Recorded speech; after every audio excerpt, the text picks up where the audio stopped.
Autism से प्रभावित बच्चों की मदद कैसे करें? ऑटिज्म से बेहतर तरीके से निपटने के लिए अर्ली इंटरवेंशन बहुत जरूरी है। ऑटिज्म एक बहुत बड़ा स्पेक्ट्रम है जो एक बच्चे के कम्युनिकेशन और सोशल एबिलिटीज को मुख्य रूप से प्रभावित करता है। चलिए देखते हैं कि ऑटिज्म से प्रभावित बच्चों की मदद कैसे की जाए। मेडिकल जांच, स्पीच, ऑक्यूपेशनल और अल्टरनेटिव थेरेपी, ग्लूटेन और कैसीन फ्री डाइट और न्यूट्रिशनिस्ट या डायटीशियन की सलाह, इन सभी बातों का ध्यान रखना बहुत जरूरी है। आइए एक्सपर्ट्स द्वारा दी गई सलाह पर एक एक करके नजर डालते हैं। नंबर 1, आपके बच्चे पर ऑटिज्म का प्रभाव तय करने के लिए उसकी मेडिकल जांच करवाएं। इससे आपको पता चल जाएगा कि वो ऑटिज्म की किस डिग्री से प्रभावित है। अगर आपको पता चलता है कि आपका बच्चा ऑटिज्म स्पेक्ट्रम पर है तो घबराएं नहीं। ज्यादातर बच्चे माइल्ड से मॉडरेट ऑटिज्म से प्रभावित होते हैं, जिसे इस वीडियो में बताई गई थेरेपीज और अन्य चीजों के माध्यम से डील किया जा सकता है। इसके अलावा अगर आपको पता चलता है कि आपके बच्चे को कोई गैस्ट्रोइंटेस्टाइनल समस्याएं और एलर्जीज है, तो उसका सही इलाज करने से ऑटिज्म के कुछ बिहेवियर संबंधित लक्षण बेहतर हो सकते हैं। नंबर 2, अपने बच्चे के ऑक्यूपेशनल थेरेपी सेशंस जल्द से जल्द शुरू करें ताकि आपका बच्चा अपने सभी जरूरी काम इंडिपेंडेंटली कर सके। ऑक्यूपेशनल थेरेपिस्ट बहुत सारे एरियाज पर काम करते हैं, जैसे कि hand eye coordination, motor skills, physical coordination, balancing और एंगर मैनेजमेंट। कृपया ध्यान दें कि ऑटिज्म से प्रभावित हर एक बच्चा अलग होता है और उसे अलग अलग एरियाज में ट्रेनिंग की जरूरत हो सकती है। नंबर 3, अगर आपको लगता है कि आपका बच्चा लाइट, साउंड या टच के प्रति बहुत ज्यादा सेंसिटिव है, तो जल्द से जल्द उसकी सेंसरी इंटीग्रेशन थेरेपी शुरू करवाएं। नंबर 4, ऑटिज्म स्पेक्ट्रम से प्रभावित होने पर बच्चों में भाषा में देरी या भाषा में कमी या भाषा का न होना यह एक सामान्य लक्षण है। जितनी जल्दी हो सके बच्चे की स्पीच थेरेपी शुरू करें। स्पीच थेरेपी सेशंस के अलावा आपको अपने बच्चे के साथ नए शब्दों को सिखाने के लिए समय बिताना चाहिए और फिर उसे बोलने के लिए प्रेरित करना चाहिए। आप फ्लैश कार्ड या मोबाइल फोन पर तस्वीरों की मदद से अपने बच्चे को डेली यूज की चीजों के बारे में बता सकते हैं। यदि आपका बच्चा बोल नहीं पा रहा है तो आप पैक्स का प्रयोग भी कर सकते हैं, जिसे हम पिक्चर एक्सचेंज कम्युनिकेशन सिस्टम कहते हैं।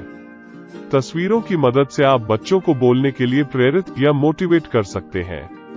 नंबर 5, कुछ एक्सपर्ट सलाह देते हैं कि आपको अपने बच्चे को gluten free, casein free diet देने की कोशिश करनी चाहिए, जिसमें जौ, राई, जई, गेहूं और दूध से बनी चीजें शामिल नहीं होती हैं। बहुत से लोगों का मानना है कि अगर सही तरीके से इस डाइट का पालन किया जाए तो ऑटिज्म से प्रभावित बच्चों में अच्छी इंप्रूवमेंट होने की काफी ज्यादा संभावना है।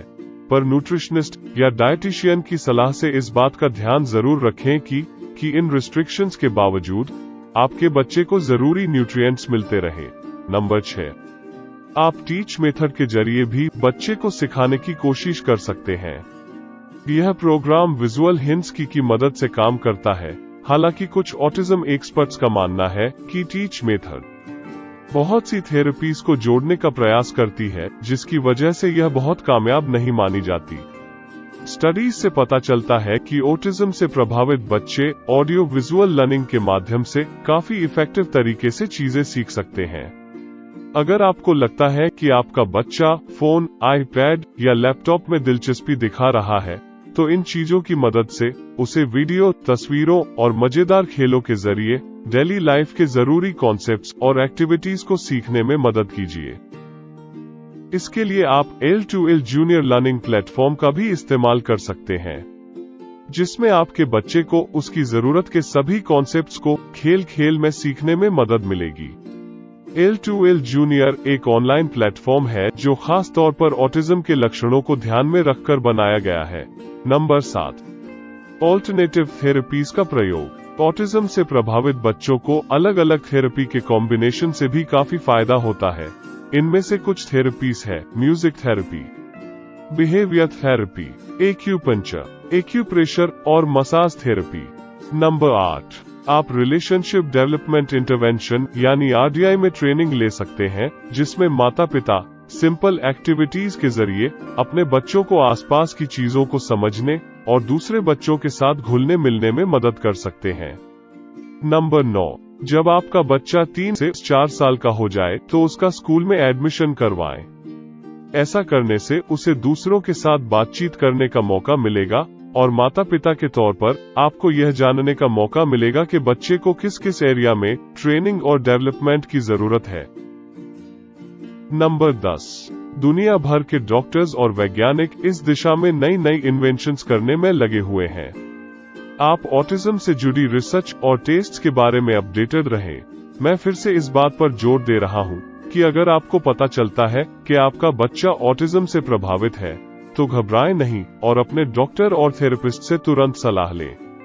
ज्यादातर बच्चे जो माइल्ड टू मीडियम ऑटिज्म से प्रभावित होते हैं, उनके गंभीर लक्षणों से उबरने और एक इंडिपेंडेंट जिंदगी जीने की बहुत अच्छी संभावनाएं हैं।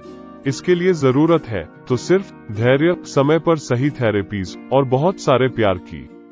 अभी के लिए अलविदा, हम जल्द ही मिलेंगे। और भी बहुत सी सोशल स्टोरीज देखने के लिए हमारे चैनल को सब्सक्राइब करें और अपडेट के लिए बेल आइकॉन जरूर दबाएं।